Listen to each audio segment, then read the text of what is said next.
You know, ask anyone of a certain age in my part of the world, do you remember the Carlsberg ad? And I guarantee you, they will immediately think of this. Let's hope the beer's all I said it was, eh?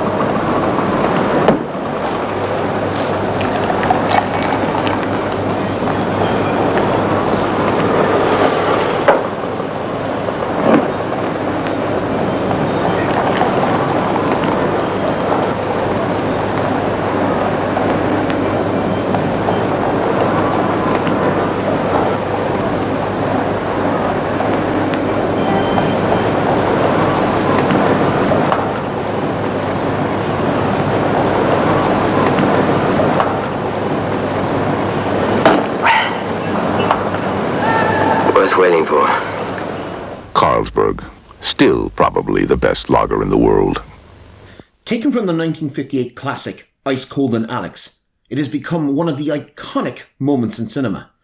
But although everyone knows the moment, how many of you out there really know the movie? A story of man's struggle not only with each other, but with the unforgiving nature of the desert. And does it still resonate with audiences nearly 7 decades after its release? So, what did I think?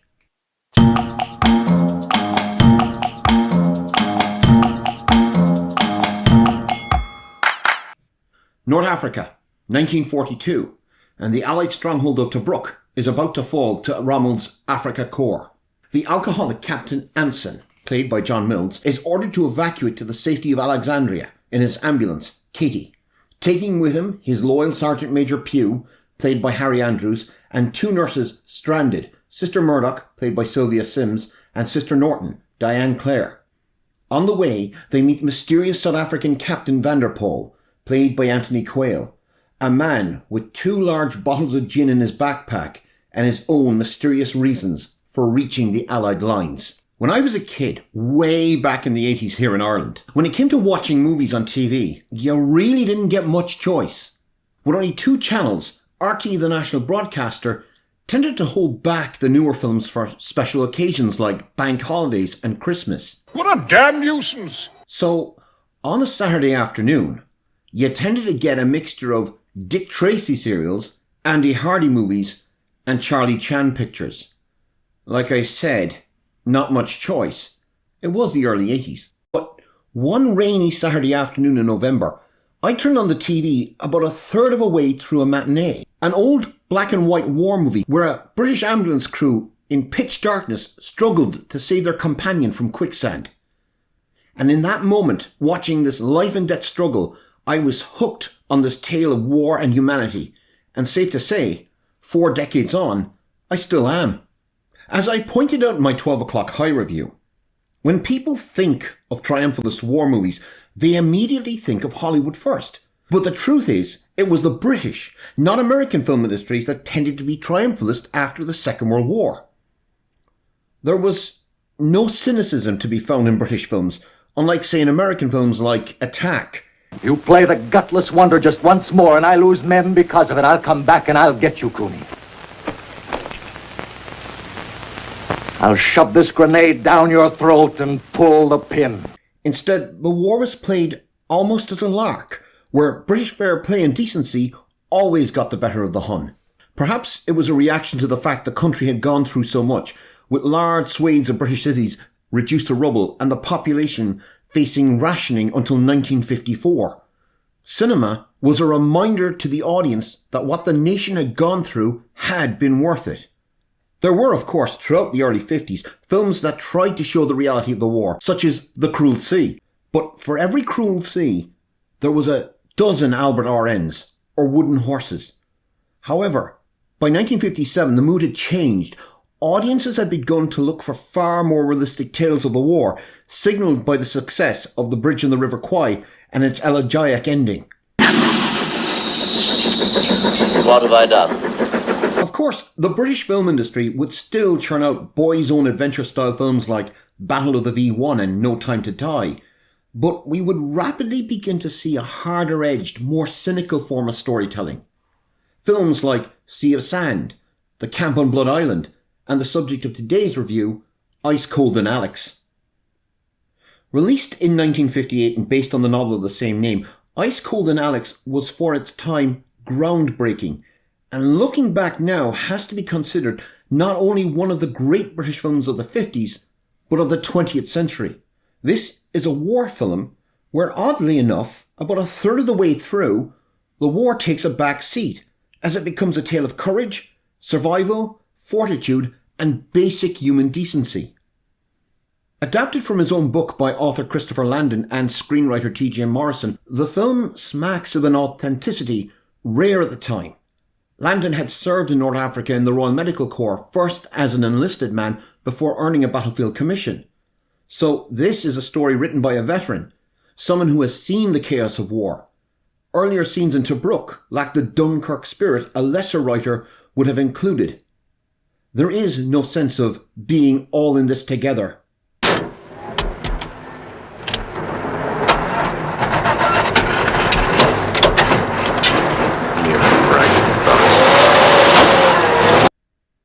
No sense of keep calm and carry on. This is a British army in a state of what can only be called organised chaos, where sergeants do not hesitate to pull a gun on their superiors. The Archangel Gabriel inside. That bridge is blowing up, so get back. Get going, Tom. I shouldn't if I were you. Sergeant Major, you've got 15 seconds, so let's go!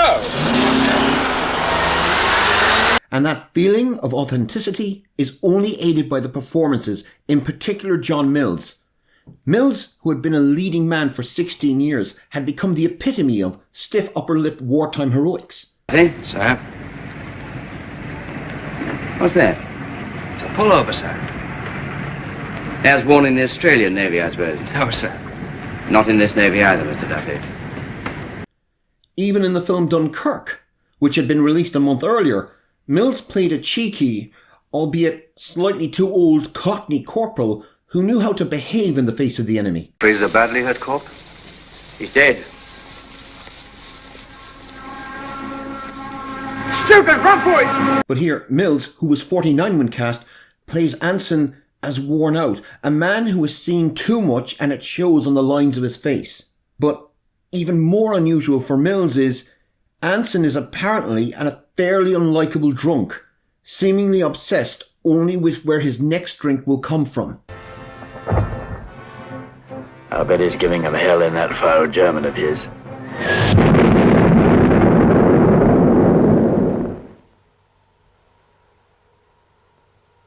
I took it. My whiskey. In fact, one gets the feeling Anson's commander wants him to get to Alexandria, just so he'll be out of everyone else's way.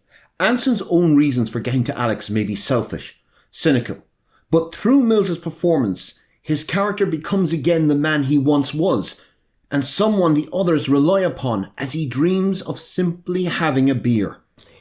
Sylvia Sims is so much more than a beautiful love interest. Unlike so many other female leads of the time, her sister Murdoch is far more than a passive flower and is as assured as her male counterparts. Harry Andrews' Sergeant Pugh may be steadfast and loyal, but it is Pugh, and not the officers, who shows the intelligence to get them through the desert. Even Captain Vanderpoel, who at first appears to be a nasty piece of work, boisterous, arrogant, is determined and heroic, willing to sacrifice himself in order to get Catty to Alex. Because here, it is the desert that is the true enemy, and that is captured perfectly by director J. Lee Thompson. Thompson, who had started his career dedicated to showing the reality of life through social realism, soon proved to be adept at directing action films. And while he would later be known for classics such as Cape Fear and The Guns of Navarone, this is his masterpiece. He captures what the Desert War must have been like, to the point you can almost sense the sweat, the heat seeping out of the screen. But also moments that haunt you for hours, no, days after, be it a lone soldier taking down the details of an enemy's grave, because even the enemy deserved to know where their loved ones fell, to a lone ambulance ploughing onto the horizon of a vast, unending desert. Order! Order! Order! In the traditional war films of the day, adversity was overcome enemies defeated, and the hero always got the girl. But here, those cliches are overturned. Anson admits that a normal, happy life will never be his. He will always be a drunk, dealing with the horror of war. While the film raises questions on the reasons to hate your enemy, with a final shot that remains with you long after the credits have rolled in his portrayal of decency, humanity, and friendship, while reminding us all that sometimes it's not the destination that matters, but the journey getting there.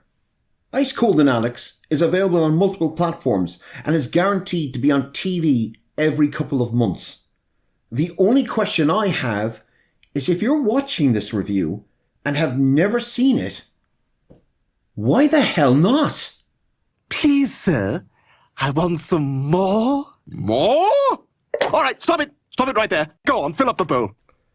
And if you like this episode of So What Did I Think and want to see more, please click like and subscribe. Remember, always subscribe. Thanks for watching.